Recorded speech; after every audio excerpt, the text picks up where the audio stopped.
Well, I'm Chris, and today we're doing an exploratory video. We're only doing an experiment.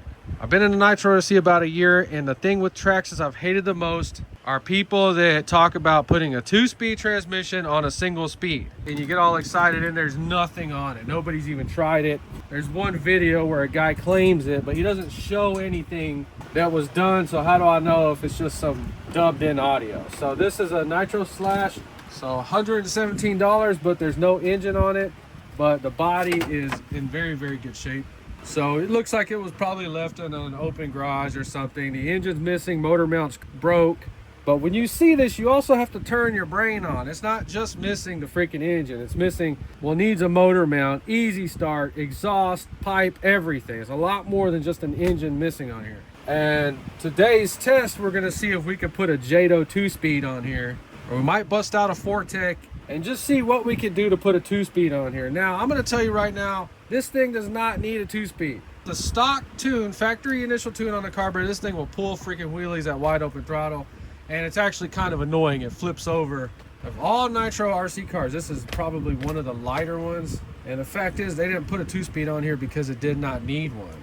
If we go any smaller with that spur gear, that stupid wheelie this thing does is just gonna come in quicker.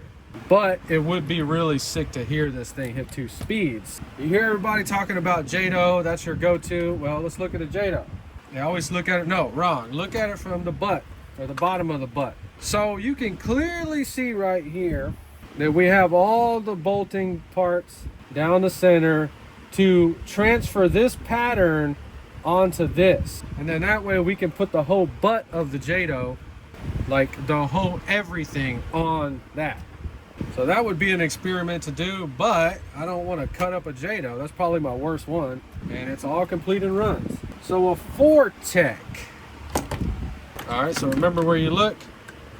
Right there. So just to like debunk everything, this would be a better idea to do, but you need the freaking 2-speed belt crank. So then it's got the belt drive on there, so that might help it from being too violent. See if the drive shafts are the same. They are the same. So if I can find a parts JATO that's like this, then we'll do a video in the future with the JATO stuff. But for right now, let's try to get that on there. So like I said, we're just testing this out and see if it's even gonna work. So let me go ahead and get this thing taken down apart.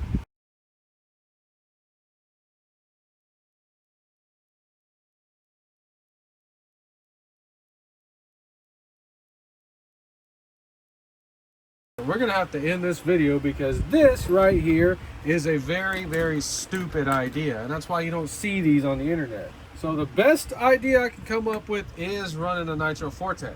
We still run the back part. You gotta remember that. Don't just strip everything off of it. So the tank actually can go back in there, but this piece would have to be kind of cut out a little bit.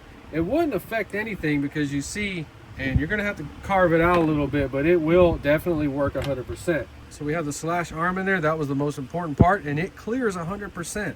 We would have to run a spacer right there. The other side has no issues. It uses the same drive shafts. Now you would have to modify a shock post. So all the geometry is Traxxas geometry. So the camber links, everything should go right on there. So you got to center the control arms. So this would actually end up right there. You see how that's sitting up a little bit, but you see how the tank can actually clear. So you're gonna have to, I would carve out this piece with a Dremel and just make it fit, and then same thing, chop this one up, and you'll still have all the rigidity that you need. Yeah, I guess you'd have to carve that out for the servo. So we had a bell crank that we could have used. So we're gonna stop this video because my overall evaluation of this project is that it's simply not worth it. The stupid thing about it is that you're taking parts from a 2-speed JATO or a 2-speed Fortec and putting them on something that backflips with a single speed. So I just think that you're gonna get into a bunch of wasted time. And look at this, we have a bigger spur gear on here, so that means that this one is gonna backflip even worse. Guessing the only thing you would do is put a .15 on there, but then you're just going all over the place. And then look at the spur gear on the JATO. I really thought I was going to come out here and convert this in this video. I really did. And now I'm so glad that I did it. So if you have a Slash and you're thinking about converting it, don't waste your time. It's not worth it. You clearly see I'm not even having to go out and buy a single part. I've already had this stuff laying around.